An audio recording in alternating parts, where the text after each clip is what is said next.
Hey, just wanted to welcome back the community. I know it's been a little while since I posted a video, but we're going to be doing our November M1 Finance update. So I am going to talk about the dividends that we've been paid. So the dividends that paid me, we have 18 companies total for November, and they are AT&T paid $12.13, Geo paid $2.55, Verizon was $9.01, Apple paid me $1.17. Whitestone REIT was 72 cents, EPR Properties $1.15, O Realty 75 cents, Carlisle Group $1.35, Sunoco paid $116.87, Caterpillar paid me 70 cents, Apollo Global paid me $1.45, Chatham Lodging paid 61 cents, GEOOD or Good paid 56 cents, Starbucks paid $1.29, paid $1.51, Arbor Trust paid $5.65, Ford paid $10.18, and Intel paid $1.83.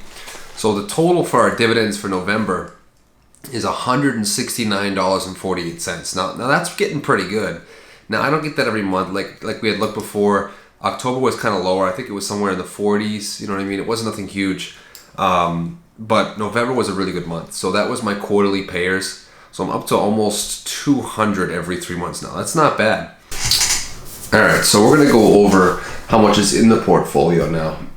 We're up to $32,124.11, right?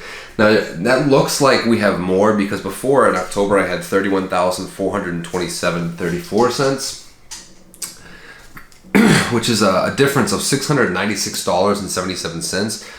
But the majority of that difference from November to October was that those $200, almost $200 in dividends, and also I did a deposit of $500 this month. So nothing crazy, but I mean you could see that pushed it. In reality, though, if you look at the 1 month, you'll see we're actually down a little bit for this month. Even though it shows that we've gone up, that's because of deposits. When in reality, our stocks are actually down a little bit, and it's always showing 64 for dividends in this month, but I'm not sure why. But yeah, so it's showing us at a loss this month. But the other thing that is important that I've done, which I think will help me, is that I've put on the auto invest.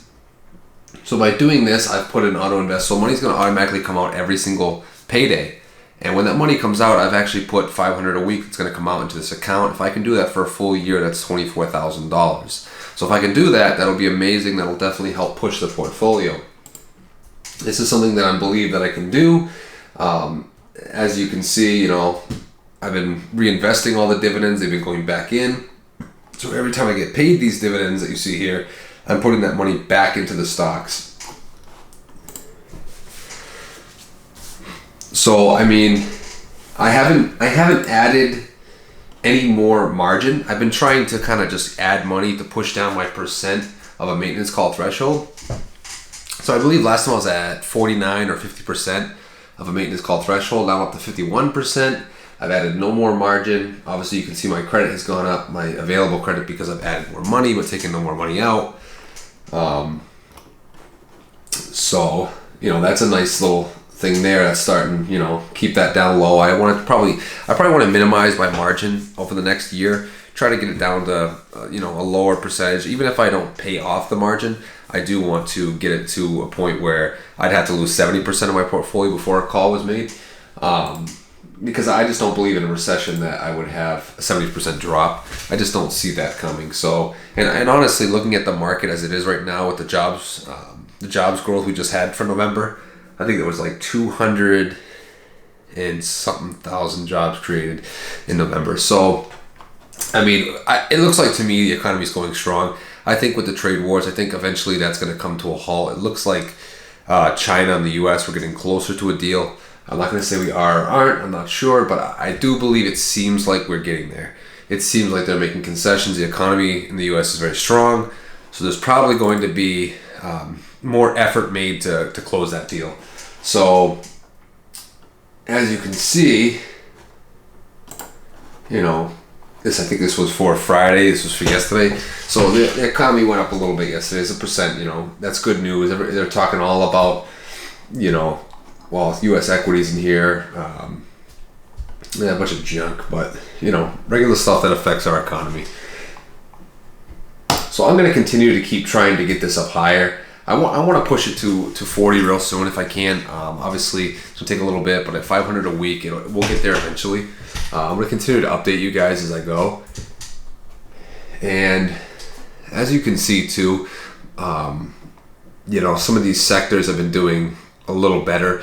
This real estate light, which is my VNQ, and my real estate heavy, which is like my own personal ETF I've made, they're getting closer. So my benchmark, this VNQ, I'm trying to see if I can get my my own personal ETF to beat that percentage-wise. And this is probably the closest it's been percentage-wise. So we're actually getting there where it might even outperform it, which would be what I'm going for, which would be amazing. As you can see, my personal favorite stock is kind of underperforming right now, and that is Sunoco. And as you can see, it's underperforming, but I believe that it's undervalued. So I'm going to continue to buy that stock. I'm going to continue to stack the shares on that. And hopefully, you know, we'll see a turnaround in that. With the dividend like it has, I mean, this is an astronomical dividend. You know, this is great. If it can turn around, we can see some better profit for this next earnings quarter, then this stock will be in really good shape and we'll see a nice bump. So that's what I'm hoping for.